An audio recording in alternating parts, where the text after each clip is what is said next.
Hello बच्चा लोग, मैं आदित्यानंद आपका वेलकम करता हूं मोशन इन प्लेन के एक और बेहतरीन से सेशन में। और आज अपन करने वाले हैं लेक्चर नंबर 10। लगभग फिनिशिंग लेक्चर है। अपन काइनेमेटिक्स ऑफ सर्कुलर मोशन की तरफ बढ़ गए थे और आज जो बचा कुचा चीज है उसे अपन रैप अप करेंगे। तो आज पढ़ेंगे अपन सबसे पहले रेडियस ऑफ कर्वेचर और कुछ अच्छे चीज भी पढ़ेंगे मेरे प्यारे बचवा लोग। आज पढ़ेंगे अपन कॉन्सेप्ट्स ऑफ एंगुलर वेलोसिटी। तो आज देखेंगे कि एंगुलर वेलोसिटी का कॉन्सेप्ट किस तरीके से हम डेवलप करते हैं डिफरेंट डिफरेंट सिचुएशन में, राइट। उसके बाद पढ़ेंगे हम रेडियस ऑफ कर्वेचर कैसे निकाला जाता है, इसके ऊपर कैसे क्वेश्चन फ्रेम हो सकते हैं। तो सबसे पहले स्टार्ट करेंगे अपन क्या क्या क्या क्या सर क्या सबसे पहले स्टार्ट करेंगे कॉन्सेप्ट ऑफ एंगुलर वेलोसिटी। तो अगर जब भी कभी मैं एंगुलर वेलोसिटी बोलता हूं, एंगुलर वेलोसिटी, तो तुम्हारे दिमाग में क्या आता है जल्दी से मुझे बताना। सर एंगुलर वेलोसिटी आपने अभी तुरंत सिखाया है कि बेटवा ये होता है ओमेगा। एंगुलर वेलोसिटी क्या होता है बेटवा, ये होता है ओमेगा।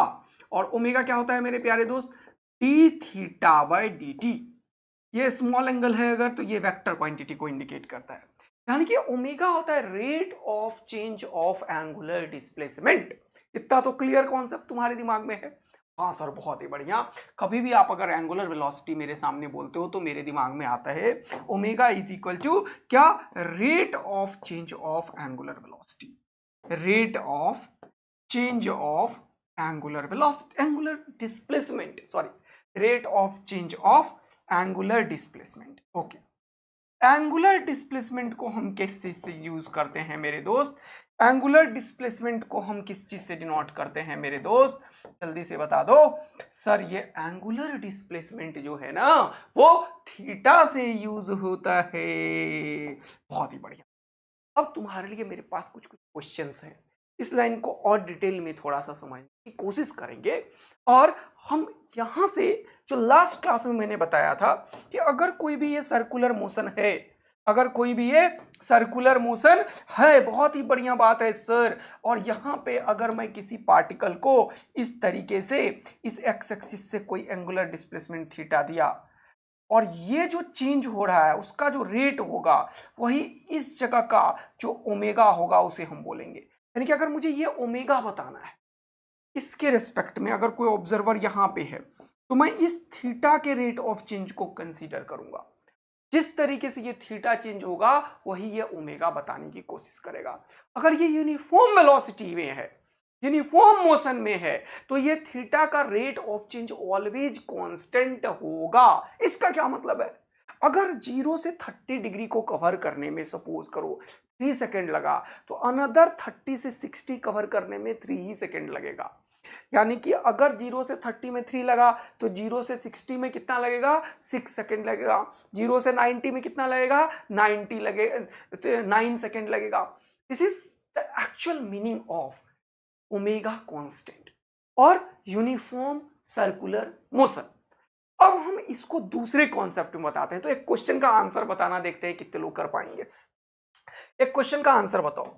सपोज करो कि यहां पे तुम एक एक रोड है, एक ट्रैक है और तुम चल रहे हो, है ना। ऐसे टू वे रोड होता है ना, देखे हो ना दिल्ली में और सब जगह आजकल तो होता है। इतना बढ़िया डेवलपमेंट हो रहा है तो रोड खूब सारे बने हैं, है ना। तो टू वे रोड होता है, उधर से गाड़ी आ रही होती है, इधर से तुम जा रहे होते हो, यही होता है। तो बीच में जो बैरियर है ना वो मतलब ऐसा है कि बस एक लाइन खिंचा हुआ है। ऐसे भी होते हैं रोड्स, तुम्हें पता है, बहुत अच्छा बैरियर नहीं दिया रहता है, कोई रेलिंग नहीं दी होती है, बाइफर्केशन नहीं होता है, तो एकदम सिर्फ एक येलो कलर का लाइन रहता है मान लो। तो वो रोड है, इधर से तुम जा रहे हो, उधर से तुम आ रहे हो, ठीक है। अब यहाँ पे 2 पैरेलल ट्रैक्स में बनाया। बात को समझ गए ना तुम, पैरेलल ट्रैक्स का एक्चुअल मीनिंग क्या है। हाँ सर ये रहा 2 पैरेलल ट्रैक्स पे आप चल दिए। बहुत ही बढ़िया, बहुत ही सुंदर, बहुत ही मजेदार बात है सर, एकदम धुआंधार बात है। चलो ये रहा 2 पैरेलल ट्रैक्स। जरा सा इसको थोड़ा सा डिस्टेंस पे दे देता हूं मैं तुम्हें, थोड़ा सा बढ़िया फिजिक्स। मेरा एक क्वेश्चन है तुमसे कि तुम यहाँ पे मस्त अपने साइकिल पे चल रहे हो। अरे यार तुम्हारे पास खटारा साइकिल ही हो सकता है, जो भी हो सकता है वो पिताजी का ही हो सकता है। तो पिताजी का है, तेरा थोड़ी है। तू तो पैसा नहीं कमाया है ना, तो तेरा कुछ नहीं है, तेरे लिए साइकिल ही ठीक है, ठीक है ना। अपने पैसे पे सिर्फ साइकिल ठीक है, समझ गए ना। उसके बाद कमाने के पैसे पे फरारी ठीक है, समझ गए ना, चार्टर प्लेन ठीक है, लेकिन उससे पहले साइकिल पे चला करो तुम लोग, ताकि तुम्हें पता चले कि तुम्हें फरारी तक पहुंचना है मेहनत कर करके, ठीक है ना। Okay, now the point is, point क्या है सर, पॉइंट क्या है सर, पॉइंट क्या है, ये पूछो, हमारे अंदर एकदम क्यूरियोसिटी जगी हुई है, हम इसका आंसर करके रहेंगे। सपोज करो तुम खटहरा साइकिल टूटा फूटा तुम्हारे पास पापा ने दिया है, तुम्हें साइकिल से जाना है, कहाँ सर, कहीं भी, कोचिंग जाना है, मार्केट से सब्जी लाने जाना है, घर में रहते हो तो ये सब काम करना ही पड़ता है, तुम्हें पता ही होगा। तुम क्या है, तुम खटहरा साइकिल पे चले जा रहे हो। ओके सर, बहुत ही बढ़िया, बहुत बढ़िया साइकिल बनाया सर आपने, ठीक है। ओके, तुम खटहरा साइकिल पे बैठ के चले जा रहे हो, बहुत ही बढ़िया, बिठा देता हूँ तुमको। ओके, वहाँ से इतना बड़ा हैंडल को तुम पकड़ लोगे क्या, हाँ समझ ही गए हो तुम, ठीक है सर, बहुत ही बढ़िया। अब तुम जा रहे हो एकदम मस्ती में गाना गाते हुए, क्या जमाना है, ठीक है ना, हाँ सर ठीक है, गाना भी गा लिए तुम।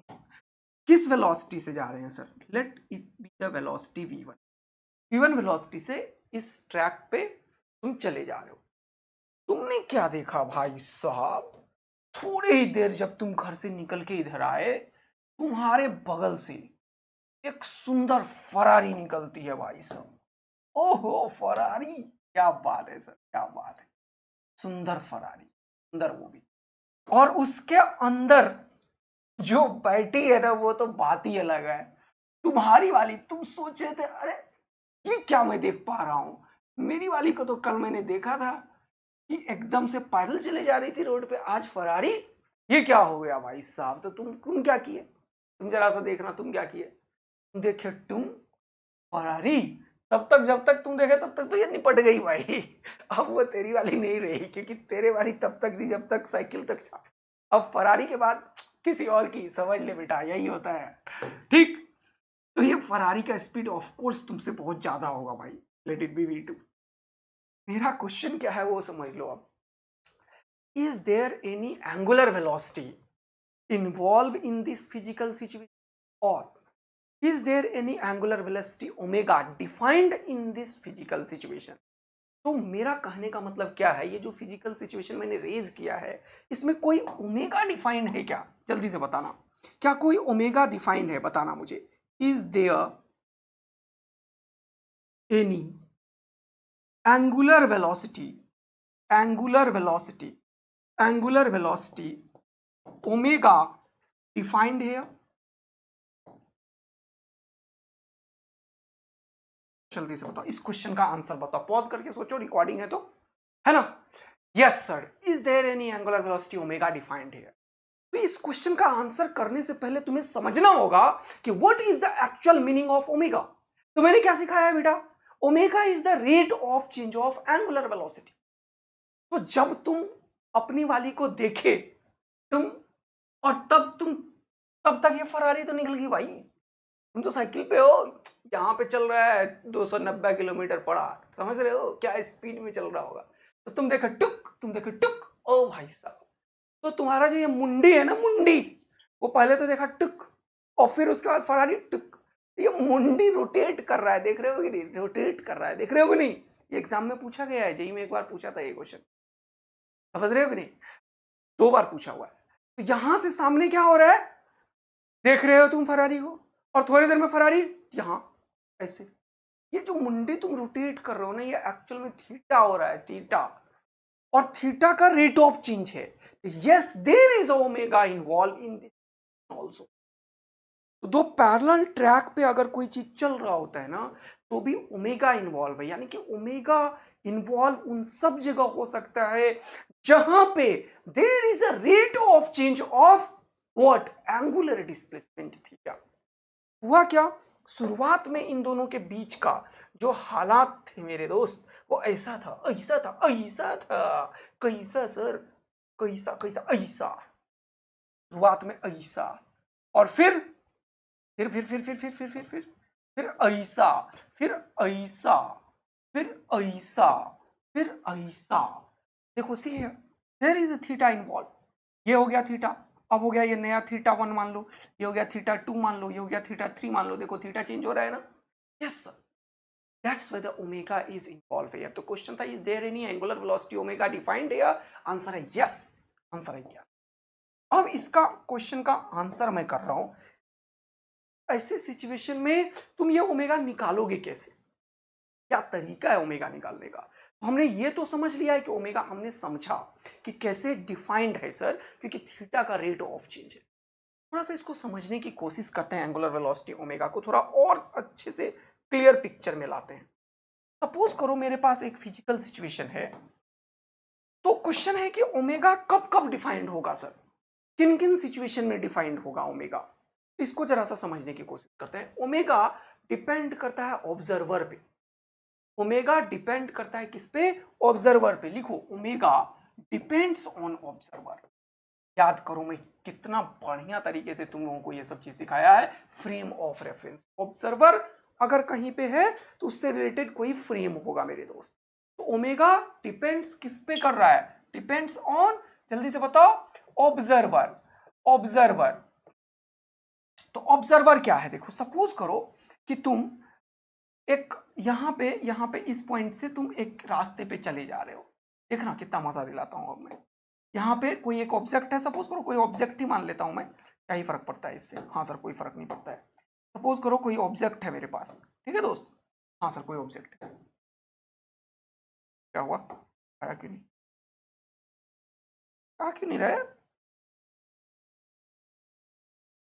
ओके, ये ऑब्जेक्ट है सपोज करो, और ये ऑब्जेक्ट का कुछ वेलोसिटी है। Let the velocity of this object is, ये ऑब्जेक्ट है। और ऑब्जर्वर कहाँ पे है वो समझने की कोशिश करना। ऑब्जर्वर बहुत सारे हैं, बहुत सारे ऑब्जर्वर बना दिया मैंने। एक ऑब्जर्वर इस लाइन के जस्ट सामने है, यहाँ पे है एक ऑब्जर्वर। ओके, एक ऑब्जर्वर जस्ट यहाँ पे है, यहाँ पे है एक ऑब्जर्वर, यहाँ पे है, यहाँ पे है ऑब्जर्वर। मैंने डिफरेंट डिफरेंट ऑब्जर्वर बनाया है, देखना ध्यान। एक ऑब्जर्वर यहाँ पे है, इसको लिखता हूँ O1। ओके, इसको लिखता हूँ O2। ओके, इसको लिखता हूँ O3। ओके, क्वेश्चन है कि किसके रेस्पेक्ट में ओमेगा है और कितना है। ये सब डिस्टेंस तुम मान लेना, कोई दिक्कत की बात नहीं है। मान लो ये वाला y की दिशा में है तो ये y मान लो, यहाँ से यहाँ तक ये डिस्टेंस x है तो x मान लो, और ये दोनों परपेंडिकुलर है x और y, तो ये तुम निकाल सकते हो r कितना होगा, ठीक है ना? कोई दिक्कत की बात नहीं है। हाँ सर बिल्कुल, x square plus y square हो जाएगा। सब सेम लाइन ऑफ मोशन में, थोड़ा सा नीचे दिख रहा है लेकिन मैंने बता दिया है ये सब same line of motion. Okay, no problem sir. अब देखना ध्यान से, अगर तुम देखो तो ये जो v है, v वो इस r के परपेंडिकुलर है, और यहां पे है, थोड़ी देर के बाद इधर जाएगा, थोड़ी देर के बाद इधर जाएगा, थोड़ी देर के बाद इधर जाएगा। इसके रिस्पेक्ट में ये चेंज हो रहा है थीटा, इसके रिस्पेक्ट में ओमेगा होगा। इसके रिस्पेक्ट में भी अभी एंगल यहां से है ऐसे, फिर ऐसे, फिर ऐसे, फिर ऐसे, फिर ऐसे, ऐसे, ये भी चेंज हो रहा है। लेकिन इसके रिस्पेक्ट में सामने है, वो सामने चली जा रहा है। तो मुंडी को तुम ऐसे ऐसे करके थोड़ी देखोगे, मुंडी नचाना चाह के देखेगा, ऐसे थोड़ी होता है यार। वो ऑब्जेक्ट बिल्कुल अभी यहाँ पे है, समझ रहे हो ना कि फिजिकल सिचुएशन क्या है? हाँ, थोड़ी देर के बाद ऑब्जेक्ट यहाँ पे है ना, थोड़ी देर के बाद ऑब्जेक्ट यहाँ पे। तो इस सिचुएशन में, जितना भी सिचुएशन मैंने तुम्हारे लिए रेज किया है अभी तुरंत मेरे दोस्त, उन कोई भी सिचुएशन में ये जो ऑब्जर्वर है O3, उसके रेस्पेक्ट में कोई मुंडी ऐसे नहीं हो रहा है, मुंडी ऐसे नहीं हो रहा है, मुंडी ऐसे नहीं हो रहा है, मुंडी ऐसे नहीं हो रहा है, थीटा डजंट चेंज। इसके रेस्पेक्ट में थीटा है ही नहीं, चेंज ही नहीं हो रहा है, तो फिर यहां पे ओमेगा इन्वॉल्व नहीं है। इसके रिस्पेक्ट में ओमेगा कितना होगा? 2। इसके रिस्पेक्ट में कुछ होगा और इसके रिस्पेक्ट में कुछ होगा। There is omega with respect to O1 and O2। Omega 1 का कुछ आंसर होगा, क्या होगा? I am going to tell you, wait. Omega 1 कुछ होगा, ओमेगा 2 भी कुछ होगा, लेकिन व्हाट अबाउट ओमेगा 3? ओमेगा 3 0 होगा। तुमने एक बड़ा अच्छा तरीके से समझा कि omega is involved where the theta will change. समझ आया कि नहीं आया? हाँ सर बहुत ही बढ़िया। तो अब हमें एक्चुअल में समझना पड़ेगा कि ओमेगा निकाल कैसे सकते हैं। जब तुम फिजिकल सिचुएशन को समझते, इस क्वेश्चन को मैं सॉल्व करूंगा अभी, तो ये मैंने तुम्हें थोड़ा सा क्वेश्चंस बता के क्लियर किया कि यस देयर इज ओमेगा। अब क्वेश्चन है कि ओमेगा निकालेंगे कैसे सर? याद करो ओमेगा का डेफिनेशन क्या है। तो मैंने बताया था v बराबर r ओमेगा। ये कैसे बताया था जरा समझने की कोशिश करते हैं। मैंने बताया था कोई सर्कुलर मोशन है, मैंने बताया था कोई सर्कुलर पाथ पे कोई पार्टिकल मूव कर रहा है। देखो यहां से, ये v वेलोसिटी है ना, और ये जो रेडियस है वो r है। ऐसे सिचुएशन में इसका ओमेगा मैंने बताया था, याद करना।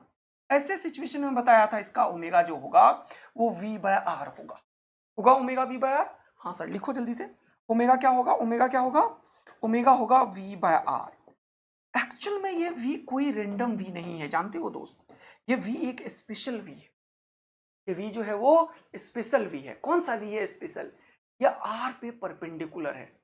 तो जब भी तुम्हें एंगुलर वेलोसिटी ओमेगा निकालना है तो ये velocity of the particle divided by this r, r is, this v is always perpendicular to r। जब ऐसा होता है तभी ओमेगा डिफाइन होगा, अदरवाइज हम ओमेगा का एग्जैक्ट वैल्यू निकाल पाएंगे। ओमेगा का एक्चुअल डेफिनेशन क्या निकल के आया, अब हमें समझ में आया है कि हमें समझ में आया velocity of the particle, velocity of particle perpendicular to r, velocity of particle perpendicular to r। अच्छा, एक ऐसा वेलोसिटी जो आर पे परपेंडिकुलर हो, रेडियस पे परपेंडिकुलर हो, जहां से ये वी सेंटर से है वहां उस पे परपेंडिकुलर हो, तभी हम omega define. Divided by velocity of the particle perpendicular to r divided by, yes, this the perpendicular distance and origin के रिस्पेक्ट। तो नीचे लिखो परपेंडिकुलर डिस्टेंस, क्या है ये, परपेंडिकुलर डिस्टेंस बिटवीन क्या क्या क्या, v एंड ऑरिजिन, जो भी जिसके भी रेस्पेक्ट में तुम निकाल सकते हो, या ऑब्जर्वर लिख सकते हो, ऑब्जर्वर। रीडिंग, कभी भी सर हमें ओमेगा निकालना है, हमें v और r के ऊपर परपेंडिकुलर लेंगे, डिवाइड करेंगे, ओमेगा निकल के आ जाएगा। क्या क्रिस्टल क्लियर तुम्हारे दिमाग में अब सेट हो गया है, एकदम मजा आ गया है? कोई दिक्कत की बात नहीं है? नहीं सर बिल्कुल बात नहीं है। ठीक है दोस्त, तो चलिए क्वेश्चन को सॉल्व करते हैं, ये वाला जो अभी लिखा था।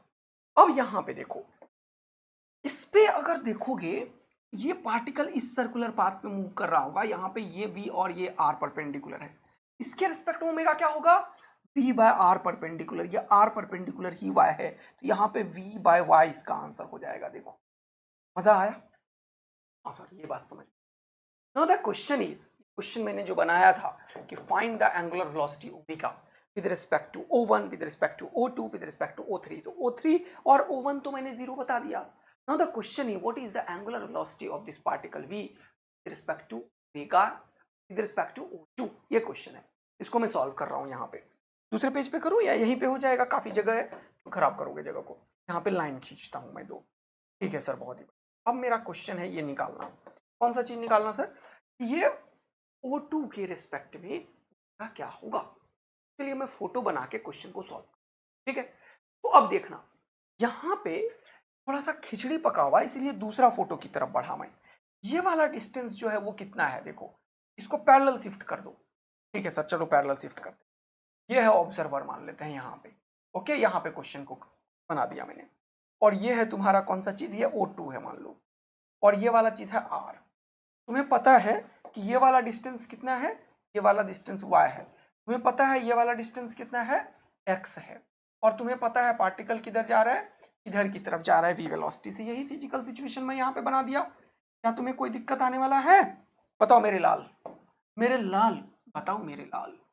छुटकी सा बना देता हूँ, बनने के लिए तैयार नहीं है, मैं नहीं बनूंगा छुटकी, बात नहीं बड़की ही रहा। तो ठीक है, क्लियर हुआ। तो अब क्या हुआ, ये पार्टिकल v वेलोसिटी से आ रहा है।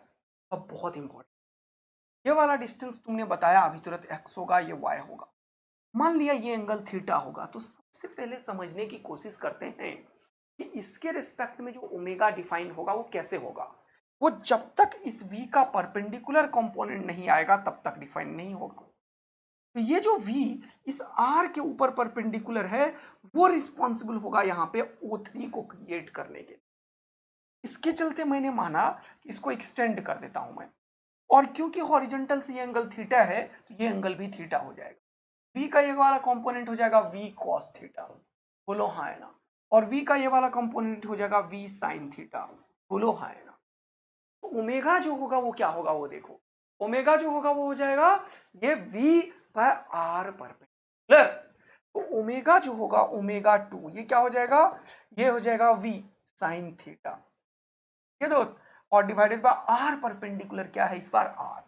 अब मुझे इस साइन थीटा का वैल्यू नहीं पता क्योंकि थीटा तो दिया नहीं था, इन्हें हमने अपने मन से माना था। तो साइन थीटा निकालो, और आर भी निकालो, तो आर तो निकाल लेंगे sir, x square plus y square हो जाएगा। लिख लो यहाँ पे साइन थीटा का वैल्यू क्या होगा और आर का वैल्यू क्या होगा। तो साइन थीटा हो गया P by H, sine theta हो गया पी बाय एच, तो हो गया वाई बाय आर। ओके, और दूसरा इंपॉर्टेंट बात क्या होगा जल्दी से बताओ, ये आर जो होगा वो x square plus y square का रूट अंडर, ये होगा आर का वैल्यू क्या हो जाएगा, root under x square plus y square. तो आर अगर कभी लिखना है तो जल्दी बताओ, तो आर लिखना है तो ये रूट लिखोगे, और अगर आर स्क्वायर दोनों मिलके हो जाता है तो x square plus y square लिखोगे। तो यहां से सर आंसर निकल गया, ये हो गया v into sine theta y by r, और ये आर पहले से है, तो हो जाएगा v y by r square, और आर स्क्वायर का value x square plus y square हो जाएगा। तो फाइनल आंसर हमारा हो गया v y by x square plus y square. देखो कितना मजेदार कहानी। क्या किसी भी क्वेश्चन में अगर तुमसे मैं पूछूं find the angular velocity omega, तो तुम एकदम उड़ा दोगे? खूब सारा क्वेश्चन करवा दिया मैंने तुम्हें, यहां से भी बता दिया तुम्हें एंगुलर वेलोसिटी के ऊपर एक क्वेश्चन, यहां पे भी बता दिया तुम्हें, और इधर भी बता दिया तुम्हें। अब एक बेहतरीन क्वेश्चन है, मतलब यूरोडोव का क्वेश्चन है, देखो ये, और ये 90s में पता नहीं कहां से मुझे मिला है ये question, I don't know, 90s का क्वेश्चन है ये, आई डोंट नो ये 90s में कैसे ये क्वेश्चन पूछा होगा।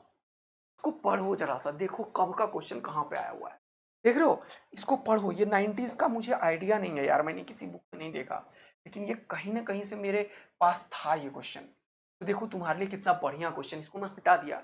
देखो कैसा एंगुलर वेलोसिटी का इंपॉर्टेंट क्वेश्चन है, 1 मिनट सॉल्व करो तो इसको, देखते हैं कौन कर पाता है। 30 सेकेंड का समय दे रहा हूँ मैं तुम लोगों को, जरा सा अटेम्प्ट मारो तो 30 सेकेंड के लिए, अटेम्प्ट मारो तो 30 सेकेंड के लिए, जल्दी से 30 सेकेंड के लिए अटेम्प्ट मारो।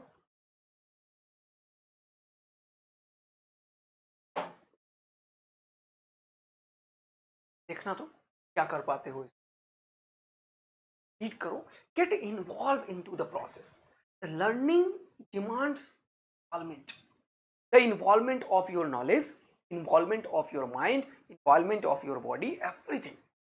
जब तक वो इन्वॉल्वमेंट तुम शो नहीं करोगे ना, तब तक लर्निंग हो ही नहीं सकता, हो ही नहीं सकता यार, बिल्कुल नहीं हो सकता। तो जब मुझे टाइम देता हूं तो इन्वॉल्व हो जाओ उस चीज, पेन चलाओ, इंग्लिश पढ़ो, डायग्राम बनाओ। अब देखो, बोल रहा particle is moving on a circular path with a constant speed. Okay, एक सर्कुलर पाथ मैंने बनाने की कोशिश करी, ठीक है मेरे दोस्त। ओके सर, ये सर्कुलर पाथ बना लिया मैंने। हाँ, बोल रहा है यहाँ पे the angular velocity of the particle with respect to observer O1 is omega. अब क्वेश्चन है O1 तुम्हें पता नहीं था, सेंटर वाला चीज है। O1 क्या है? सेंटर वाला चीज है। O1 कहीं लिखा नहीं क्या सेंटर है? नहीं, नहीं लिखा, तो ये O1 बोलना चाहिए था मुझे। Okay, then the angular velocity omega of the particle with respect to observer O2, O2 के बारे में लिखा, which is one of the circumferences। अब ये क्वेश्चन बहुत ही बढ़िया है। तो देखो, एक ऑब्जर्वर यहां पे है सेंटर पे, और कोई भी पार्टिकल है जिसका कि कोई भी पार्टिकल है जिसका एंगुलर वेलोसिटी ओमेगा उसे मिला है। जब वो एंगल कितना बना रखा था नहीं पता है मुझे, तो मान लेता हूं किसी भी एक हॉरिजॉन्टल से ये कोई भी एक एंगल बना लिया, लेट दिस एंगल भी थीटा, लेट दिस एंगल भी थीटा मान लिया, यहाँ पे है ऑब्जर्वर, और ये ओमेगा यहाँ पे डिफाइन किया है तुमने। Okay, let this angle is theta, omega 1 है तो थीटा 1 मान ले। अब another observer O2 is at circumference. ये क्वेश्चन मैंने प्रूफ किया हुआ था एक जेई के क्लास में, इसलिए मैं तुमको शायद बता दे रहा हूँ बस। ये ऑब्जर्वर यहाँ पे रख दूं, यहाँ पे रख दूं, यहाँ पे रख दूं, यहाँ पे रख दूं, यहाँ पे, ये मैंने एक क्लास में आधा घंटा लगा के ये चीज प्रूफ किया था कि किसी भी सरकमफ्रेंस पे रखने से इसका आंसर सेम आता है जनरली, इसलिए ये एक जनरल क्वेश्चन है। Then the angular velocity omega of the particle with respect to observer O2 which is at the circumference लिखना चाहिए ना, on the circumference का क्या मतलब है, which is at the circumference, at लिखो यहाँ, which is at the circumference पे इसको बिठा दो, ये दोस्त कहाँ पे बिठा दो, circumference पे, तब कोई भी पॉइंट के रिस्पेक्ट में इसका जो एंगुलर वेलोसिटी है वो हमेशा कांस्टेंट है। ये बहुत ही है, it is at the circumference. तो ये ज्यादा आसान है सॉल्व करना, इसीलिए यहां पे लेता हूं। ठीक, अदरवाइज मैंने तुम्हें एक तगड़ा डबल ए आर्मी बना दिया। बोलो डबल ए आर्मी क्या बोल रहा है, बोलो डबल ए आर्मी क्या बोल रहा है, फटाफट से डबल ए आर्मी क्या बोल रहा है, जल्दी से बताओ कि सर ये कहीं पे भी हो हमारा कहानी बिल्कुल सेम है। ठीक है दोस्त, मजेदार। चलो आ जाओ। तो यहाँ पे इस पॉइंट को मैंने क्या किया, इस पॉइंट को मैंने एक्सटेंड किया इधर की तरफ। Okay sir, no problem. See the physical situation here. ये जो ऑब्जेक्ट है मेरे भाई, ये ओमेगा 1, या यहाँ पे क्या बोला ओमेगा 1, ओमेगा 1 को तुम क्या बोलोगे, it is a rate of change of theta 1। सही बात है। तो तुम्हें पूछा गया है कि what is omega 1, omega 1 is d theta 1 by d t according to the definition. बहुत बढ़िया सर। अब मैंने पूछा ओमेगा 2 क्या होगा, तो यहां से एंगल कितना है वो निकालना पड़ेगा सर। और उस मान लो ये थीटा 2 है, लेट इट बी थीटा 2, इसका रेट ऑफ चेंज क्या होगा, वो हो जाएगा यहाँ पे इस ऑब्जर्वर के रिस्पेक्ट में इसका ओमेगा। तो मैंने तुमसे पूछा क्या है, what is omega 2, this omega 2 is nothing but d theta 2 by d t, और यही मुझे निकालना है। बोलो हाँ है ना, बात है सर। इसके रिस्पेक्ट में मतलब इसके रिस्पेक्ट में जो एंगल बना उसका रेट ऑफ चेंज, ये तो सिखाया सर आपने कि omega is nothing, it is a rate of change of angular velocity. बोलो मस्त, मजेदार कहानी चल रहा है दोस्त। हाँ सर। चलो अब एक्शन में आते हैं। तो सर अगर हमें यहां से ये निकालना हो तो अब करेंगे क्या, देखो थोड़ा सा दिमाग लगाता हूं। ठीक, देखो ये जो ट्रायंगल है इसमें ये भी रेडियस है, हाँ सर ये रेडियस है और ये भी रेडियस है। अगर ये दोनों रेडियस है तो ये एंगल और ये एंगल बराबर होगा। सही बात है। अगर ये रेडियस है तो कोई भी ट्रायंगल मान लो, कोई भी ट्रायंगल मान लो इस तरीके का कोई ट्रायंगल है यहाँ पे बना हुआ, 90 डिग्री वाला नहीं है, तो कोई रैंडम ट्रायंगल बनाना पड़ेगा मुझे। तो रैंडम ट्रायंगल बनाना पड़ेगा तो वर्टिसेस ऐसे खींचता हूँ मैं, ऐसा ही बना हुआ, इसका उल्टा बना हुआ है, और उल्टा बना के इसको घुमाया हुआ है। देखो सेम सेम ट्रायंगल बना दिया ना मैंने। इस ट्रायंगल को समझ करते हैं, ऐसा ही ट्रायंगल है, समझने की कोशिश करते हैं इस ये ट्रायंगल में यहाँ पे ये जो एंगल है इसको एक्सटेंड कर दिया मैंने। ठीक है सर, कोई दिक्कत की बात नहीं है, तुरंत से 2 सेकंड में हम निकाल लिए। ये एंगल अगर थीटा 1 है तो ये कितना होगा बताओ सर, ये स्ट्रेट लाइन है, ये हो जाएगा 180 माइनस थीटा 1। बोलो मजा आया कि नहीं आया। हाँ सर, ये एक स्ट्रेट लाइन है और ये वाला छुटकी एंगल है थीटा 1, तो ये हो जाएगा 180 माइनस थीटा 1, क्योंकि स्ट्रेट एंगल पे 180 माइनस थीटा हो जाता है। ओके, ये एंगल है कितना, थीटा 2, बहुत बढ़िया। और ये एंगल कितना है जल्दी से बताओ। अब सर ये भी रेडियस है, हाँ, और ये भी रेडियस है, हाँ, तो रेडियस रेडियस के चक्कर में ये एंगल और ये एंगल दोनों बराबर होगा। ये थीटा 2 तो ये भी थीटा। बहुत मजा आया। अब ये ट्रायंगल का तीनों एंगल का सम कितना होगा, 180 डिग्री। तो ये ट्रायंगल है जो है उसमें मैं लिखूंगा थीटा 2 प्लस थीटा 2 और plus 180 minus theta 1 is equal to 180। ये खुपाच खुपाच हो गया और ये हो गया 2 थीटा 2। देखो theta 2 plus theta 2, 2 theta 2 is equal to, ये उधर गया थीटा 1 और ये दोनों तो खुपाच खुपाच हो गया। हमें थीटा 2 चाहिए था, तो थीटा 2 अगर मैं निकालने के लिए बैठूं तो क्या हो जाएगा, थीटा 1/2। तो ध्यान से ये हमेशा याद रखना, ये सिंपल बेसिक ज्योमेट्री का कितना बढ़िया यूज। थीटा 2 क्या होगा, थीटा 1/2। तो थीटा 2 क्या हो गया, थीटा 1/2। ओमेगा 2 क्या होगा जल्दी से बताओ, डी थीटा 2/dt। यहां से हमें समझ में आ गया कि ये जो ओमेगा 2 है, ओमेगा 2 है, ये क्या हो जाएगा, डी थीटा 2/थीटा, थीटा 2 बाय, जल्दी से बताओ, dt। और थीटा 2 का वैल्यू क्या है हमारे लिए, थीटा 1/2। मैंने थीटा 1/2 लिखा। अब ये 2 को बाहर कर देता हूं, हाँ सर कर दो बाहर, तो 1/2 बाहर हो गया, ये हो गया डी थीटा 1/dt। और डी थीटा 1 किसके बराबर है, ये है ओमेगा 1 के बराबर, का यूज में कर लिया, तो आंसर हो गया ओमेगा 1/2। वो कितना मजा आया, दिस इज व्हाट ओमेगा 1, हो जाएगा आंसर ओमेगा 1/2। हर एक सरकमफ्रेंस के ऊपर जो भी ऑब्जर्वर होता है उसका आंसर यही आता है। अब इसका उल्टा भी पूछ सकता है क्वेश्चन, याद रखना, कभी यहां का एंगुलर वेलोसिटी देके यहां का होगा, ये डबल हो जाएगा। इसका अगर दिया तो ये आधा हो गया, और इसका अगर ये पूछेगा तो डबल हो जाएगा, क्योंकि ये दोनों एंगल एक दूसरे का डबल होता है। तो ये सब चीज जो अभी सीखा, इसको अगर जहन में बैठोगे, नोट कर लोगे, कभी भी याद रखोगे, तो पता नहीं ये कहाँ पे यूज हो जाएगा। तो यही है, अगर तुम कोई नॉलेज डेवलप करते हो, कोई स्किल सीखते हो, तो this is very very important कि उसका रिटेंशन भी तुम्हारे पास रहे। अदरवाइज तुम मिस कर जाओगे, भूल जाओगे, तो कोई मतलब नहीं है। तो ये तुम्हारा कर्तव्य है एक स्टूडेंट का, उसे बार बार रिवीजन करना। ये जो तुम एग्जामिनेशन टाइम में प्रेशर में आते हो, ये सब बहुत आम हो जाएगा जीवन में। और इवन कोई भी जनरल लाइफ में भी कोई चीज अगर कोई ज्ञान देता है, उसे सीख लिया अगर, तो वही तो जीवन में तुम्हें हेल्प करेगा नए नए डिसीजंस लेने में, चैलेंज एक्सेप्ट करने में, कोई नया प्रॉब्लम को सॉल्व करने में। ये जो पुराने ज्ञान होता है, पुराना नॉलेज होता है, वो कब काम आ जाता है पता नहीं होता। It's our moral and sole responsibility. कोई भी चीज अगर तुम सीखते हो तो उसे रिटेन करो, सिर्फ सीखो नहीं, उसको अपने ब्लड में घुसाओ। ये चाणक्य ने अपने चंद्रगुप्त को बोला था। कोई चीज जब तुम सीखते हो तो उसको जियो, उस चीज को अपने रक्त में बसाओ, तभी तुम उस चीज को परफॉर्म कर पाओगे जब समय आएगा। तो एक्चुअल विजेता वो नहीं होता है जो युद्ध में जीत जाता है। विजेता वो होता है जो अपने पुराने ज्ञान, स्किल्स, टेक्निक, सब चीज का समय के रहते हुए एकदम आक्रामक तरीके से यूज करता है। वो तब कर सकता है जब उसे हर एक चीज, हर एक इंस्टेंट पता हो।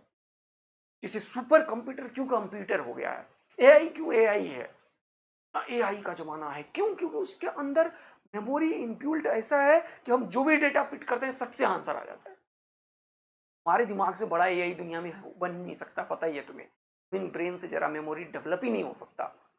हम इस स्किल्स को धीरे धीरे over the period of time develop करते हैं with the help of some meditation का and commitment towards the learning, involvement into the subject. जो भी चीज पढ़ते हो उसमें ये सब चीज करना स्टार्ट करो, अपने आप इंजॉय करने लगोगे। दिस इज अ पाथ, और यही लाइफ है। कुछ ना कुछ तो तुम्हें ऐसा करना पड़ेगा। मैं हमेशा बोलता हूँ तुम्हें जरूरत है वर्क डाइट का। Work diet is very very important. तुम जानते हो ना, तुम बड़े हो जाओगे, तुम पैसे कमा लोगे, फिर तुम जानते हो बहुत सारे बूढ़े लोग अपना मेमोरी को लूज कर देते हैं, वो काम नहीं कर पाते हैं। ओल्ड ओल्ड लोगों को देखते होगे, बहुत इतना एज हो जाता है कि नहीं, फिर भी वो इन्वॉल्व रहते हैं बहुत सारे कामों में, उनका ब्रेन फंक्शन में रहता है। ये work diet is very very important. Don't think तुम आराम की जिंदगी से बहुत बढ़िया कुछ कर लोगे, कुछ नहीं कर सकते। इवन वेस्ट हो जाएगा वो, इतना इतना पेनफुल होगा कि you can't imagine that life. तो इंपॉर्टेंट क्या है सर? इंपॉर्टेंट है जो चीज सीखा उसे अपने आप में रखो, उसे यूज करो, और each and every instant get ready and fight for learning, skill development and retention of your knowledge. This is very very important जो मैंने बताया, इसको बिल्कुल करेंगे आप लोग, राइट? तो देखो ये चीज याद रखना, कितना ज्योमेट्री का यूज एंड ऑल। तो क्या हो गया आंसर, क्या हो गया sir? Omega. Okay, omega 2 is omega itself. Okay, और वो हमने ओमेगा ही क्वेश्चन वालों ने बोला, तो मैं भी इसको ओमेगा का नाम दे देता हूँ। ओमेगा क्या होगा? Omega 1/2। This is the answer. Okay, now the point is, मैंने बताया था कि मैं जब स्टार्ट करूंगा दो तीन, पहले मैं बताऊंगा कॉन्सेप्ट ऑफ एंगुलर वेलोसिटी। तो एंगुलर वेलोसिटी कब डेवलप हुआ तुम्हें पता चल गया? यस। अब मैं बता रहा हूँ रेडियस ऑफ कर्वेचर के बारे में। चलो फटाफट से आप समझते हैं radius of curvature. Radius of curvature के बारे में थोड़ा सा हिंट लास्ट क्लास में दिया था, ऑल्दो हर एक चीज मैं बेसिक से जीरो से बता रहा हूं अभी, ठीक है? और कुछ होमवर्क क्वेश्चन भी दिया था, वो भी डिस्कस करेंगे, ठीक है? आ जाओ। तो ये दो चीज पहले कवर अप करना है, रेडियस ऑफ कर्वेचर का कॉन्सेप्ट समझ। अच्छा, एक लाइन बार बार मेरे दिमाग में नॉक कर रहा है कि ये बता दो बच्चों को, ये बता दो बच्चों को, तो बता ही देता हूँ। एक चीज मैंने बताया था तुम्हें कि बी जो होता है वो आर ओमेगा लिखते तो हैं, बट इसका वेक्टर फॉर्म पे क्वेश्चन आया हुआ है बहुत बार। v बराबर आर ओमेगा होता है, बट वेक्टर फॉर्म में v जो होता है वो क्या होता है? ओमेगा क्रॉस आर होता है। अब ये इसको थोड़ा सा समझो जल्दी से, ये बहुत इंपॉर्टेंट है मेरे लिए तुम्हारे। v बराबर ओमेगा क्रॉस आर है, ठीक है? इसको समझा देता हूं, अभी रुक जाओ। अब यहां पे देखो v के बाद क्या होगा, अगर इसको डिफरेंशिएट कर दूं, मैं डिफरेंशिएट कर दूं विद रिस्पेक्ट टू टाइम, तो क्या होगा? v dv by dt। हाँ सर, ये क्या हो जाएगा? लीनियर वेलो एक्सेलरेशन। और ये क्या हो जाएगा? आर कांस्टेंट है, रेडियस कांस्टेंट ऐसा मैंने माना है, सर्कुलर मोशन का खेल खेल रहे हैं, t omega by d t. तो ये हो जाएगा linear acceleration a is equal to are alpha. ये नहीं बताया था यार, इस पे भी क्वेश्चन आता है। A is equal to are alpha, all तो ये रोटेशन में बहुत यूज होता है, तो वहां पे यूज होता है रोटेशन में ही, इसके ऊपर खूब सारे क्वेश्चन है ना। रिजिड बॉडी डायनामिक्स, जो work power energy Newton circular motion centre of mass के बाद वाला चैप्टर है, 3 चैप्टर के बाद वाला। वहां पे ये बहुत यूज होता है, लेकिन थोड़ा सा डिफरेंशिएट करके आ गया तो समझ लेते हैं। जिस तरीके से v बराबर ओमेगा क्रॉस आर है, वैसे से a बराबर आर अल्फा नहीं होता है, ये होता है alpha cross r. Linear acceleration होता है अल्फा, अल्फा एंगुलर एक्सेलरेशन है, और क्रॉस आर ये दोनों vector quantity. Linear acceleration, angular acceleration और आर का क्रॉस प्रोडक्ट है। और क्रॉस प्रोडक्ट को कैसे निकालते हो? राइट हैंड थंब रूल से। याद है तुम्हें ये क्रॉस प्रोडक्ट का डेफिनेशन जो बताया था तुम्हें, ये जो बताया था तुम्हें, इसका डायरेक्शन कैसे निकलता है? कैसे निकलता है डायरेक्शन? राइट हैंड थंब से। बढ़िया नहीं लिखा मैंने, कैसे लिखा? जल्दी देखो, राइट हैंड थंब रूल। तो डायरेक्शन कैसे निकलता है sir? Right hand thumb rule से। बहुत इंपॉर्टेंट बात, right hand.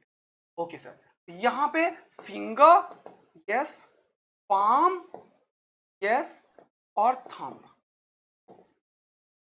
Finger palm thumb, finger palm thumb, finger palm thumb, इससे खेल खेलते हैं। अब देखो, सपोज करो कि तुम्हारे घर में फैन है, ऊपर देखो फैन होगा, है ना? इंडिया है, फैन होता है। एम्स्टर्डम थोड़ी है कि फैन नहीं होगा। पता है तुमको बहुत सारे ऐसी कंट्री हैं जहाँ पे फैन ही नहीं रहता है। वो ऐसे रूफ में वो बनाते नहीं है हैंगर, उनके अंदर एसी में ही उनका जीवन चलता है, और या तो बहुत कूल प्लेसेस होता है तो वो फैन की रिक्वायरमेंट ही नहीं होती। ऐसा जानते हो तुम लोग? और जानोगे तुम धीरे धीरे, पता चल जाएगा तुम्हें। Okay, now the point is, point पे आते हैं सर। ये देखो, ऐसा एक ब्लेड है सपोज करो। ओके, ऐसा एक ब्लेड है सपोज करो। ब्लेड क्या होता है? फैन का तीनों ब्लेड बना दो। सपोज करो ये ओरिजिन है, और ये फैन हमारे घर में कैसे रोटेट करता है? टक टक टक। यहाँ पे मान लो ऐसे ऐसे मान लो ऐसे, मैं जान के ओमेगा ऐसे इंडिकेट कर दिया ताकि तुम्हें आ जाए इस पॉइंट का लीनियर वेलोसिटी इधर होगा, इस पॉइंट का लीनियर वेलोसिटी इधर होगा, इस पॉइंट का लीनियर वेलोसिटी। एक बहुत इंपॉर्टेंट बात जो बच्चा मिस करता है यहाँ पे, ये आर क्या है? ये ओमेगा पहले दिया हुआ है, ओमेगा की तरफ कोई भी पार्टिकल मूव करता ही नहीं है। ओमेगा के डायरेक्शन में, अल्फा के डायरेक्शन में कुछ भी मूव नहीं करता, क्योंकि ये एक स्यूडो वेक्टर है। याद आया? तुम्हें बताया था ओमेगा अल्फा के डायरेक्शन में कोई भी पार्टिकल, कोई भी ऑब्जेक्ट मूव ही नहीं करता है, वो तो बस एक्सियल डायरेक्शन में उसका डायरेक्शन होता है। ओमेगा वेक्टर देखना, थीटा वेक्टर देखना, अल्फा वेक्टर, इन सब के डायरेक्शन में कोई भी पार्टिकल मूव ही नहीं करता। These are pseudo vector. याद आया तुम्हें? वेक्टर में बताया मैं, स्यूडो मतलब झूठा, फॉल्स, है ना? स्यूडो वेक्टर्स है ये सब। इसके डायरेक्शन में कोई भी पार्टिकल मूव नहीं कर सकता। समझ आया कि नहीं आया? पार्टिकल इस प्लेन में मूव कर रहा है, यहाँ का पार्टिकल इधर जा रहा है, यहाँ का पार्टिकल इधर जा रहा है, यहाँ का पार्टिकल इधर जा रहा है, लेकिन एक्सियल डायरेक्शन किधर है? ये है, ये ऐसे। जब ये ऐसे घूम रहा है तो ये अंदर की तरफ है, अंदर की तरफ को दुनिया क्रॉस बोलती है। तो मैं डॉट क्यों तभी से लिख जा रहा हूँ, क्रॉस। आया समझ में? ये है इसका एक्सियल डायरेक्शन जो इनसाइड द प्लेन है। यहां से अगर टर्न लिया तो थीटा का भी डायरेक्शन अंदर की तरफ है, ओमेगा का भी डायरेक्शन अंदर की तरफ है, और अगर स्पीड बढ़ रहा है तो अल्फा का डायरेक्शन अंदर की तरफ है, और अगर स्पीड घट रहा है तो अल्फा का डायरेक्शन ओमेगा के डायरेक्शन के अपोजिट है। इस पे बहुत क्वेश्चन आया, ये कितनों को समझ आया? जल्दी से कमेंट करके बता दो तो। सर थीटा, ओमेगा, अल्फा सब हमें पता है, तो लिख लेना, दुनिया का कोई भी पार्टिकल ओमेगा और अल्फा के डायरेक्शन में मूव नहीं करता है, क्योंकि इसका डायरेक्शन एक्सियल डायरेक्शन है। किधर है, किधर है, किधर है इसका डायरेक्शन? एक्सियल डायरेक्शन है। वेरी वेरी इंपॉर्टेंट पॉइंट, किधर है? Axial direction. एक्सियल डायरेक्शन मतलब क्या? इस प्लेन के परपेंडिकुलर, या तो डॉट में तेरी आंखों में, या क्रॉस में अंदर, inside the plane of. Getting बच्चा लोग? मजा आ रहा है तुम्हें? This is the pseudo vector. Okay sir, now the point is, ये लाइन याद रखना, ओमेगा अल्फा के डायरेक्शन में कोई भी पार्टिकल मूव नहीं करता है। लिख लो एकदम हिंदी में, ओमेगा अल्फा के डायरेक्शन में कोई भी पार्टिकल मूव नहीं करता है। तो अब अगर कभी भी मैं आर लिखा तो हमेशा ये डिस्टेंस एक्सिस का ये मिस कर जाता है बच्चा, और बहुत बड़ा गलती करता है। आर कहां से होगा? यहां से थोड़ी होगा यार, कहां से है यार? अब देखो तुम खुद ये वी का डायरेक्शन बता, खुद ये वी का डायरेक्शन बता। तो ओमेगा का डायरेक्शन किधर है? अंदर की तरफ, अंदर की तरफ ओमेगा है। मैंने अगर पूछा कि वेलोसिटी अपने आप बताओ कि इधर आना चाहिए, ये तो इधर अपने आप आना चाहिए, मैं इसलिए नहीं लिखा। मुझे ओमेगा का डायरेक्शन पता है, क्योंकि मुझे निकालना है ओमेगा क्रॉस आर। ओमेगा किधर है? अंदर की तरफ, अंदर की तरफ। तो फिंगर किधर रखोगे? राइट हैंड का, राइट हैंड, लेफ्टी हो या राइटी हो, यूज करना है राइट हैंड। फिंगर अंदर कर लो। ये सब बताया है खूब सारे वेक्टर में। अगर दिक्कत हुआ अभी डायरेक्शन निकालने में तो वेक्टर रिवाइज करो, और मेरा लाइन एकदम जहन में बिठाओ। जो ऐसे अगर हुआ तो अंदर की तरफ है, तो ये हो गया अंदर का डायरेक्शन ओमेगा का। और आर ये है, इधर आया टुक, ये हुआ ओमेगा का डायरेक्शन, आर इधर है, किधर हुआ टुक, ये हुआ ओमेगा का डायरेक्शन, आर इधर है, किधर हुआ टुक, यहाँ पर आया ना वी का डायरेक्शन, इधर इधर आया, इधर आया, इधर आया, मैं तो निकाला बस, जैसे right hand thumb omega cross r is equal to v. मजा आया तो बोल दो सर क्या जबरदस्त किया हमने, ये वी निकल गया, किधर ही क्यों होता है वी, ओमेगा क्रॉस आर का डायरेक्शन देगा, और ये finger palm thumb, finger is the first vector, this is first, palm is the second vector, this is second, thumb is the resultant vector is in similar fashion। यहां पे अगर linear acceleration निकालना है तो alpha का direction तुम rotation से निकालोगे, अगर ओमेगा बढ़ रहा है तो अल्फा ओमेगा के डायरेक्शन में होगा तभी बढ़ता है, और अगर ओमेगा घट रहा है तो ओमेगा से अपोजिट में होगा तभी ये रुक रहा होगा, अल्फा क्रॉस आर करके इन। तो ये बहुत इंपॉर्टेंट कॉन्सेप्ट हमने एक और अपने अंदर डेवलप कर, and know the point is, मैं रेडियस ऑफ कर्वेचर ये बार बार तभी से नॉक हो रहा था मेरे दिमाग में, ये चीज बच्चा मिस कर सकता है, तो अभी बता रहा था, और इस पे क्वेश्चन भी आया हुआ है मेरे दोस्त, बहुत बढ़िया सर। चलिए तो अब रेडियस ऑफ कर्वेचर कहानी, कल से Newton's law of motion start करेंगे, रिलेटिव वेलोसिटी हम स्पेयर करके एक टॉपिक को कवर करेंगे, क्योंकि कभी भी रिलेटिव वेलोसिटी का सिलेबस कहीं नहीं, ना ही एनएमसी वाले में मिल रहा है, ना ही क्वेश्चन पूछा गया है, 2 क्वेश्चन 2019 के आसपास पूछा, और एक बहुत पुराना क्वेश्चन था रिलेटिव पे, सिलेबस एनसीईआरटी में है ही नहीं, खोल के देखना, इसीलिए हम स्टार्ट करेंगे नेक्स्ट क्लास से न्यूटन्स लॉ ऑफ मोशन, ठीक है दोस्त। तो लेकिन रिलेटिव वेलोसिटी पर कुछ कराने हैं, तो बॉल को फेंक दिया तो क्या होगा, 2 कार चल रहा है तो क्या होगा, 1D वाला, लेकिन मैंने सोचा कि नहीं 1D वाला कराऊंगा तो 1-2 अम्ब्रेला प्रॉब्लम, रेलेवेंट प्रॉब्लम बता ही दूंगा बच्चों को, क्यों छोड़ूंगा मैं कोई, तो वो मैं बताऊंगा, लेकिन रिलेटिव वेलोसिटी का एक सेपरेट चैप्टर के साथ, क्योंकि वो सिलेबस में नहीं है अभी, तो इसीलिए उसको अभी अपन होल्ड पे डाल के न्यूटन्स लॉ पढ़ना स्टार्ट करेंगे, और मॉडर्न तो इवनिंग में चल रहा है, उसमें मैं कोशिश करूंगा कि कैपेसिटर को कैसे करें, तो एकदम जान लगा रखे हैं खूब सारा आप लोगों के लिए, आप लोगों को नहीं पता मैं कितना ज्यादा एफर्ट इनपुट कर रहा हूँ अभी के टाइम पे, कांट इमेजिंग में, दिन रात लगे हुए हैं, ठीक है ना, करेंगे कुछ बेहतर और बढ़िया, बस आप लोग प्यार बनाए रखिए, और आप लोगों का फिजिक्स 180 आएगा इस बात की गारंटी है, केमिस्ट्री के लिए भी वर्कआउट कर रहे हैं, वो भी बहुत हद तक बहुत जल्द मैं बहुत तगड़ा करने वाला हूँ, और ऑर्गेनिक इनऑर्गेनिक और फिजिकल सब के ऊपर काम करेंगे, ठीक है। आई अंडरस्टैंड कि there is some delay on the chemistry part, but वो भी बढ़िया हो। चलिए तो ये जो नया बैच है इसको पूरा देश दुनिया तक फैला दो, खूब सारा शेयर करो मेरे दोस्त, बहुत मेहनत होता है, सच्चाई है।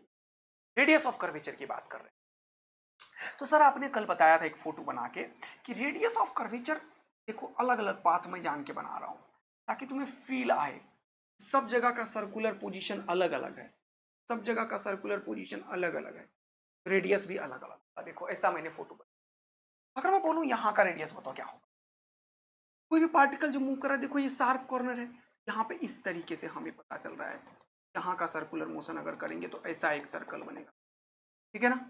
हाँ सर, अगर यहाँ पे देखो तो यहाँ पे थोड़ा सा बड़े आर्क पे जा रहा है चीज, देख रहे हो यहाँ पे चीजें कहाँ आ रही है, बड़े आर्क पे, देख रहे हो,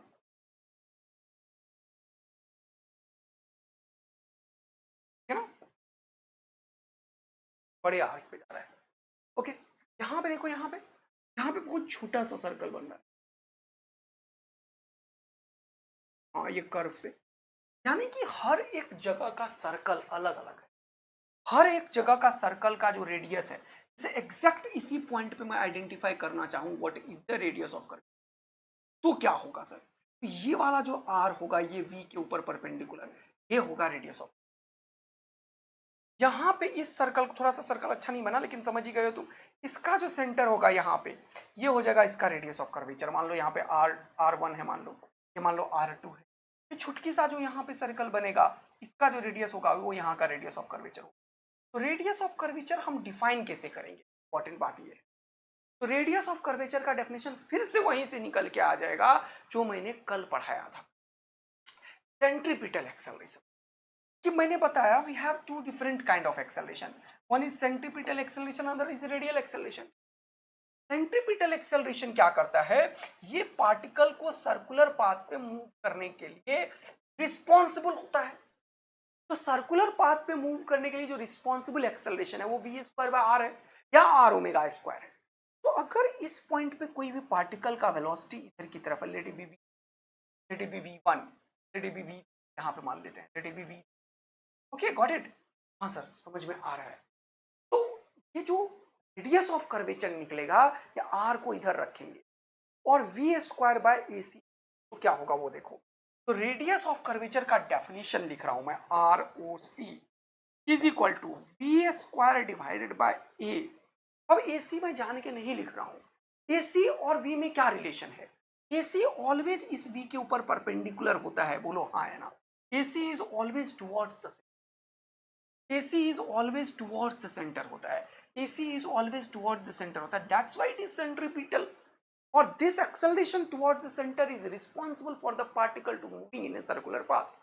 ये तो बताया, यही जो सेंटर की तरफ जाने वाला एक्सेलरेशन है वो रिस्पॉन्सिबल है पार्टिकल को सर्कुलर पाथ पे नचाने के लिए। एक बहुत इंपॉर्टेंट बात है, जब भी कभी रेडियस निकालना है, वेलोसिटी के ऊपर परपेंडिकुलर कंपोनेंट जो एक्सेलरेशन का होगा वही रिस्पॉन्सिबल होगा रेडियस ऑफ कर्वेचर। तो v square by a perpendicular लिखते हैं इसका डेफिनेशन। मजा आ गया तो आग और दिल बरसा दो।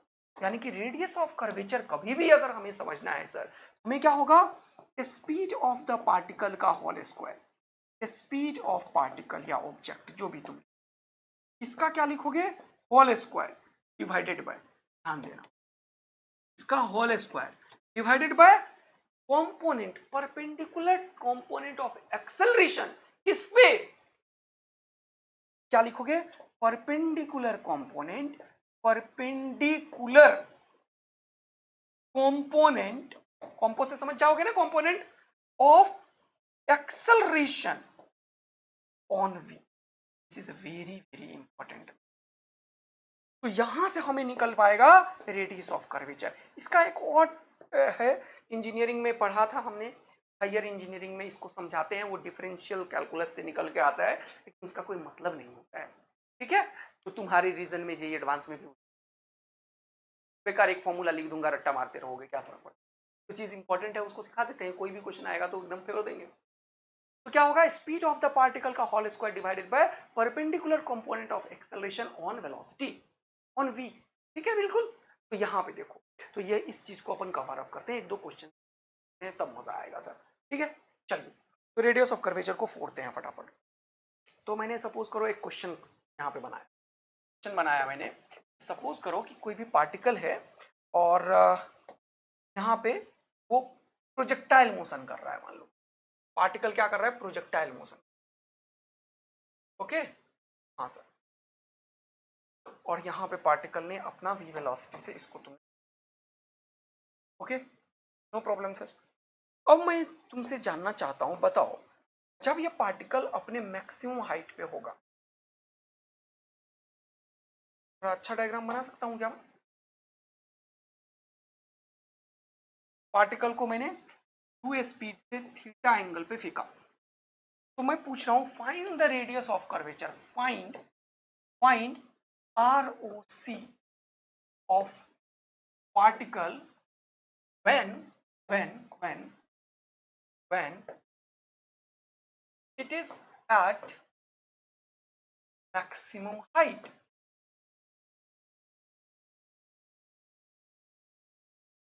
ये बताओ मुझे, find the radius of curvature of the particle when it is at maximum. तो अब ये क्या सिखाया, मैक्सिमम हाइट के ऊपर इसका वेलोसिटी हमेशा कांस्टेंट होता है, बोलो हाँ है ना, हाँ सर। यहाँ पे धरती माता का जी लग रहा है, बोलो हाँ है ना। अब देखते चलना, यहाँ पे मैं क्वेश्चन बना दूंगा खूब सारा, 2-3 क्वेश्चन बनाऊंगा। आ जाओ फिर से यहाँ पे, तो मैंने पूछा इस जगह पे बताओ, तो इस u का ये वाला कंपोनेंट जो है वो हो जाएगा u cos थीटा मेरे दोस्त, x डायरेक्शन में चीज चेंज ही नहीं करता, तो यहाँ पे u cos थीटा ही होगा, और ये g धरती माता का यहाँ पे g लग रहा होगा, यही यहाँ पे सर्कुलर पाथ पे लाने के लिए रिस्पॉन्सिबल। तो इस पॉइंट पे जो ROC होगा, ROC होगा, ROC एट h मैक्स, ये क्या होगा, ये होगा ये u cos थीटा का होल स्क्वायर, बताओ क्या मजा आया, डिवाइडेड बाय ये एक्सेलरेशन जो इसके ऊपर परपेंडिकुलर है, कितना है z, आंसर क्या हो जाएगा, u square cos square theta divided by g is the final answer, this is the ROC at. Take another question, अगर मैं दूसरा क्वेश्चन बना दूं तुम्हारे लिए यहाँ पे और क्वेश्चन 2 में बोल दूं find ROC of the particle when it is at the point of projection, it is at O मान लो या पॉइंट ऑफ प्रोजेक्शन मान लो, it is at O. O क्या है यहाँ पे पॉइंट ऑफ प्रोजेक्शन, ओ क्या है पॉइंट ऑफ प्रोजेक्शन। देखो मजा आया? यस सर, ये क्वेश्चन 2 हो गया। यहां पे बताओ आरओसी क्या हो। अब नाउ द क्वेश्चन इज, मैंने सिखाया क्या है तुम्हें, ROC is nothing but speed का square divided by perpendicular component of acceleration on you. अब इस जगह पे अगर तुम देखो तो यहां पे ये परपेंडिकुलर कंपोनेंट अगर इस यू पे निकालोगे, यू के ऊपर मैंने परपेंडिकुलर ये वाला फोटो बना लिया, देखो ध्यान से, देखो ये वी है और इसके ऊपर परपेंडिकुलर बना लिया। तो यहाँ पे ये एंगल थीटा है तो ये हो जाएगा 90 माइनस थीटा, तो ये हो जाएगा थीटा क्योंकि ये भी है 90। जी का इसके ऊपर का कंपोनेंट हो जाएगा जी कॉस थीटा। इस यू के ऊपर जो परपेंडिकुलर है वो जी कॉस थीटा है। ये यहाँ पे सर्कुलर मोशन के लिए रिस्पॉन्सिबल होगा। बोलो मजा आ रहा है क्या तुम्हें? जबरदस्त। इस जगह पे जो सर्कुलर पाथ पे नचाएगा उसके लिए ये रिस्पॉन्सिबल होगा और ये दोनों के बीच परपेंडिकुलर। इस बार जी का ये वाला कंपोनेंट जो है वो रिस्पॉन्सिबल होगा इसका यहाँ पे रेडियस ऑफ, देखा हो जाएगा यू स्क्वायर डिवाइडेड बाय, तो कब यू करना है कब क्या करना है क्लियर हो रहा है? यू स्क्वायर ही होगा और जी इस बार लिखना पड़ेगा जी कॉस थीटा। याद रखना एक्सेलरेशन का कंपोनेंट लेना है ए पे। इन सिमिलर फैशन ओमेगा में क्या करना है, आर फिक्स रखना है, वी का परपेंडिकुलर कंपोनेंट लेना है, बहुत इंपॉर्टेंट वर्ड, वी का परपेंडिकुलर कंपोनेंट लेना, आर फिक्स। तो ऐसे ही एक और क्वेश्चन होमवर्क दे देता हूं।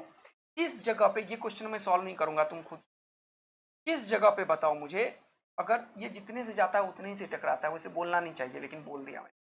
फाइंड द आरओसी, ये क्वेश्चन तीसरा तुम्हारे लिए दे रहा हूं, दिमाग यूज कर। Find ROC at the landing point, इस पॉइंट पे बोल देता हूं मैं क्या,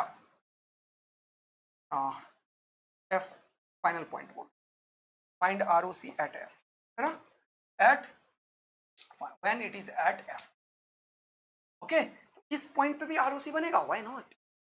इस बार दिमाग लगाना, थोड़ा खोपड़ी लगेगा अच्छा खासा इसमें।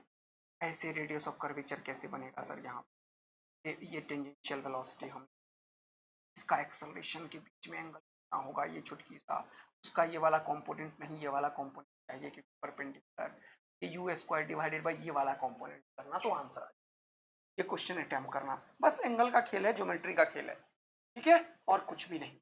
तुम किसी भी पॉइंट पे इस तरीके से निकाल सकते हो क्या, रेडियस ऑफ कर्वेचर, और कहीं पे भी निकाल सकते हो। तुम्हें बस क्या करना है, स्पीड का square divided by a perpendicular. चलिए मजेदार, अब कुछ होमवर्क क्वेश्चन था उसको टेकल करेंगे अपन। ये क्वेश्चन देखेंगे, ये लास्ट क्लास में होमवर्क दिया था मेरे, चलिए फटाफट आइए। बोल रहा है a car runs at a constant on the circular track of radius 100 metre, okay, taking 6.8, ये सब चीज बहुत ध्यान रखना। 62.8 एक्चुअल में 2 के बराबर होता है। ये सब चीज जब भी तुम्हें मैं बताता हूँ ना तो एकदम जहन में बैठा लूँ। 3.14 को मल्टीप्लाई करोगे ना तो 6.28 आता है, तो ये 628 बड़ा इंपॉर्टेंट चीज है, याद रखना आज के बाद से। इन एवरी सर्कुलर लूप, तो बोल रहा है ये सर्कुलर लूप पे ले रहा है और 1 टर्न लेने में ये लग रहा है, यानी कि ये टाइम पीरियड है इसका, टी। बोला है the average velocity and the average speed of the for each circular loop. अच्छा, वेलोसिटी का डेफिनेशन तो तुम्हें बताया है मैंने खूब सारा। वेलोसिटी क्या होता है, डिस्प्लेसमेंट। अगर यहां से टर्न किया और ये चक्कर मारते मारते मारते मारते मारते मारते मारते मारते मारते मारते मारते मारते यहां आ गया, तो भैया इसका डिस्प्लेसमेंट 0 है, पहली बात तो, ठीक। तो यहां पे याद रखना है एवरेज वेलोसिटी जो पूछा है इसने, तो वी वेलोसिटी लिख देता हूं, वेलोसिटी एवरेज, ये हो जाएगा डिस्प्लेसमेंट बाय टाइम, तो डिस्प्लेसमेंट 0 है, 0 बाय डेल्टा टी लिख देता हूं तो ये भी 0 हो जाएगा। यानी कि पहला जो एवरेज वेलोसिटी है वो तो 0 हो गया भैया। पहला ऑप्शन 0 इसमें है, इसमें नहीं है, ये खत्म करो, इसमें है, इसमें ये 0 है। और स्पीड कभी 0 नहीं हो सकता अगर पार्टिकल मूव कर रहा है, तो ये ऑप्शन होगा नहीं, तो आंसर एक ही बचा, यही आंसर होगा बिना सॉल्व किए, लेकिन मैं सॉल्व ही करूंगा। क्योंकि स्पीड अगर पार्टिकल मूव कर रहा है तो कभी जीरो नहीं होता है, ये बहुत बार बताया मैंने। तो ये पूरा डिस्टेंस कितना होगा वो निकालो, तो डिस्टेंस कितना होगा वो निकालो। ये डिस्प्लेसमेंट है, यहाँ पे ये गलती मत करना, डिस्प्लेसमेंट है, डिस्प्लेसमेंट। डिस्टेंस होगा ये 2 पाई आर, अगर ये आर है तो लिख लो 2 पाई आर, और divided by delta T. Delta T इसने दिया 1 टन का, तो लिखो ये 2 पाई इंटू 100 है ना दोस्त, डिवाइडेड बाय डेल्टा टी कितना है 62.8। 62.8 अभी तुरंत बताया मैंने कि ये 6.28 है। इसको 2 पाई को क्या लिखोगे जल्दी से बताओ, 6.28 इंटू 100 डिवाइडेड बाय 62.8। तो इसको जरा सा सॉल्व करते हैं, पॉइंट उड़ाया तो इंटू 10 हो गया, पॉइंट उड़ाया तो इंटू 1, और ये 2 जीरो का 2 जीरो, तो ये देखो ये हो गया खुपाच खुपाच, और ये टक टक टक टक, तो आंसर कितना हो गया 10, और 10 क्या मीटर पर सेकेंड, आंसर हो गया 10 मीटर पर सेकेंड। मस्त वाला मजा आ गया, तो जल्दी से वाई टाइप कर दो, आग लगा दो, दिल बरसा दो मेरे प्यारे बचवाए ने बच्चे। क्लियर। नेक्स्ट क्वेश्चन देखते हैं जो होमवर्क, ये बड़ा ही बढ़िया क्वेश्चन है, 2005 में पूछा है, ये थोड़ा सा मिसलिनियस क्वेश्चन में आएगा लेकिन इसको देखेंगे। बोला 2 boys are standing at the ends a and b of a ground. Okay, तो 2 बॉय को ग्राउंड पे बिठा दिया मैंने, ये रहा ए बी, दोनों की दूरी कितनी है A B is equal to A, ये रहा ए पे और ये रहा बी पे। बोल रहा है the boy at b starts running in the direction perpendicular to a b. अब ए बी के ऊपर 90 डिग्री पे चलना शुरू कर दिया, तो मैं क्या करता हूँ ए बी के ऊपर परपेंडिकुलर चला देता हूँ इसको, ठीक है चला दिया। Okay sir no problem. कितने से चला, विद वेलोसिटी v1, 1 से चला, बढ़िया। बोल रहा है the boy eight A starts running simultaneously, time पे ये भी चला, with the speed v and catches the other boy in time t। यानी कि दोनों साइमल्टेनियस चला, यानी कि ये जैसे ही चला वैसे ही ये भी चला। अब इसे पता नहीं था कि भैया ये किधर जा रहा है, लेकिन इसे पता है परपेंडिकुलर, तो ये दौड़ना कोशिश करेगा, तो इसे लगेगा, अंदाजा लगाएगा कि थोड़ी दिन में इधर आएगा तो मैं भी दौड़ना शुरू करता हूँ। ये क्वेश्चन को समझो, ये बोल ही यही रहा है, इसको पता नहीं है लेकिन ये दौड़ना शुरू कर दिया है, और टी टाइम पे दोनों मिल गए। मिल गए मतलब दोनों एक ही पॉइंट पे आया होगा तभी तो कोई मिलता है यार। तुम और तुम्हारी वाली मिलते कब हैं, जब एक पॉइंट डिसाइड करते हो कि यहाँ पे इस समय पे हम मिलेंगे, है ना, है कि नहीं। तो वो कब होता है, जब पॉइंट डिसाइड होता है, एक ही पॉइंट पे आते हो तभी मिलता है ना। तो यहाँ पे वही हुआ। तो अब भैया एक ही टाइम पे चला, तो ये कितना दूरी चला, v1t दूरी हो गया ये वाला, क्योंकि v1 से चल रहा है, ये किससे v से, तो ये vt हो गया, और ये ट्रायंगल बन जाएगा मेरे भाई। तो ये a का स्क्वायर प्लस v1t का स्क्वायर प्लस vt का स्क्वायर, ये बड़ा ही बेकार सा चीज है लेकिन दिमाग वाला चीज है। ये हो जाएगा v1t का स्क्वायर प्लस a स्क्वायर।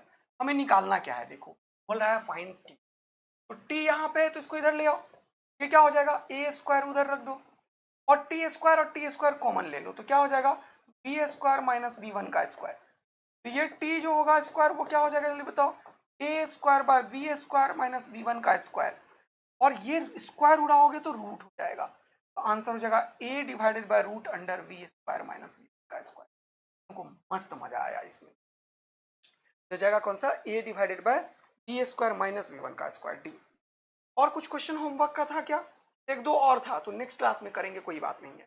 तो मस्त में एकदम एंजॉय करते रहो, फिजिक्स पढ़ते रहो और धुआं धुआं उड़ाते रहो, और नया बैच को पूरे इंडिया में फैला दो, जिनको इनकी जरूरत है वहां पहुंचना चाहिए।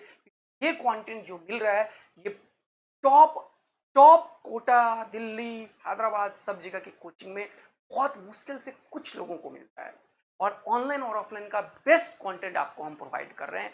नोट्स आदित्य आनंद फिजिक्स टेलीग्राम चैनल पे दे रहे हैं, और बहुत खून जला के मेहनत कर रहे हैं।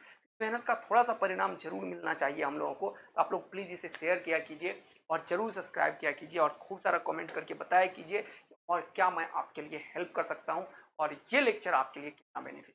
थैंक यू सो मच मेरे दोस्त, मिलेंगे एक और सेशन में, तब तक के लिए बाय।